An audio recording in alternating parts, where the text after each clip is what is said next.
বন্ধুরা, আজকে আমি বেগুন ভর্তা করছি এইভাবে। তুলসী পাতা প্রথমে দিয়েছি, 2-3 রকমের তুলসী পাতা আছে, আর টমেটোর মধ্যে গোলমরিচ আছে, নুন আছে, একটু মিষ্টি দেবো, আর একটু আমি কাশ্মীরি গুঁড়ো লঙ্কা দিয়েছি। এটা খুব ভালো করে করতে হবে, জল ছাড়া, আঁচ কমিয়ে বাড়িয়েই করেছি। এবারে বেগুনটা কেটে ভেতর দিয়ে আমি ছুরি দিয়ে দিয়ে এরকমভাবে কেটে নিয়েছি। আমি এর মধ্যে একটু নুন দিয়েছি, বিট নুন দিয়েছি, একটু অল্প হলুদ দিয়েছি, তেল দিয়ে পুরো মাখিয়ে নিয়ে এবার হয়ে গেছে বেগুনটা। এবার আলগা করে নিয়ে তারপরে আমি এই যে টমেটোর যেটা করা ছিল সেটা দুটো বেগুনে মাখিয়ে দিচ্ছি, তারপর উপর দিয়ে চিজ দিচ্ছি, দিয়ে তারপরে কিছু অলিভ দেব, তার উপর দিয়ে আবার একটু শুকনো লঙ্কা গুঁড়ো ছড়িয়ে দেবো।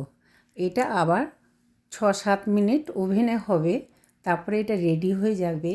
এটা খেতে খুব টেস্টি হয় বন্ধুরা, খুব ভালো খেতে হয়।